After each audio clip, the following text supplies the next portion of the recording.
Big pass மூலமா மக்கள் மத்தியில பிரபலமானவர் தான் பிரதீப் ஆண்டனி. பிக் பாஸுக்கு வரத்துக்கு முன்னாடி இவர் அருவி, டாடா போன்ற படங்கள்ல நடிச்சிருக்கிறாரு. இவர் ஒரு நடிகரும் கூட. இவர் கவினோட நெருங்கிய நண்பர் அப்படின்றது நம்ம எல்லாருக்குமே தெரியும். கவின் பிக் பாஸ்ல இருந்தப்ப கவினை பலார்னு அரைஞ்சு அப்பவே எல்லார் மத்தியிலும் வைரல் ஆனவர் தான் இவரு.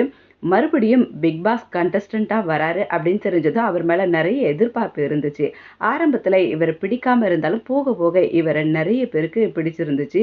இப்படி மக்கள் மத்தியில நல்ல பேரு கிடைக்கிற நேரத்துல இவருக்கு ரெட் கார்டு கொடுத்து வெளிய அனுப்புனாங்க. என்னதான் ஹவுஸ்மேட்ஸ் இவரை தப்பா பேசி ரெட் கார்டு கொடுத்து வெளிய அனுப்புனாலும் பிக் பாஸ்க்கு வெளிய பிரதீப்புக்கு தான் செம்ம சப்போர்ட் இருந்தது. பிரதீப் ரெட் கார்டு வாங்கிட்டு வெளிய வந்ததும் லைனா மத்தவங்க எல்லாருமே வெளிய வர ஆரம்பிச்சுட்டாங்க. மாயா மட்டும் இருந்தாங்க. பட் அவங்களும் கூட கடைசி வரைக்கும் அவங்களாலயும் ஜெயிக்க முடியல. பிரதீப் ரெட் கார்டு கொடுத்தது பெரிய விஷயமாவே அவர் பார்க்கல. கூலாவே தான் எடுத்துக்கிட்டாரு. ஆனா இந்த சம்பவம் தொடர்பா அவர் அதுக்கப்புறம் எந்த விஷயமும் பேசல.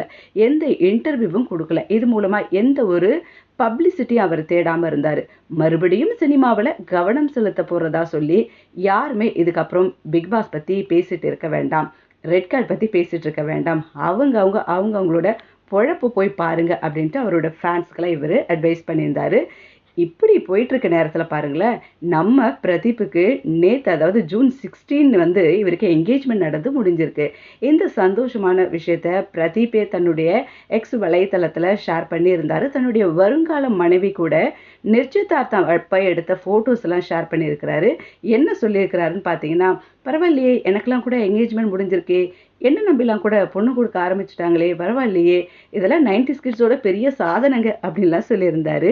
ஸோ அவரோட மனைவியா வரப்போறவங்க யாருன்னு பார்த்தீங்கன்னா, நெறைய ஃபோட்டோஸ்லலாம் நம்ம அவர் கூடவே இருக்கிற மாரி பார்த்துருப்போம். இந்த ரெட் கார்டு குடுத்தப்ப நெறைய கேர்ள்ஸோட சேர்ந்து அந்த கார்டோட ஒரு ஃபோட்டோஸ்லாம் போஸ்ட் குடுத்துருப்பாங்க. அப்ப பார்த்தீங்கன்னா, இவர் பக்கத்திலேயே அவங்க இருந்திருப்பாங்க. ஒருவேளை இவங்க ரொம்ப நாளா காதலிச்சு இப்ப லவ் மேரேஜ் பண்ணியிருந்திருக்கலாம். அதுக்கான என்கேஜ்மெண்ட் தான் இப்ப நடந்திருக்கு. கூடிய சீக்கிரத்திலே உங்களுக்கு மேரேஜ் ஆகலாம் அப்படின்னு தான் எங்களுக்கு தோணுது. ஸோ பார்த்தீங்கன்னா, அவரோட ஒய்ஃப் யாரு?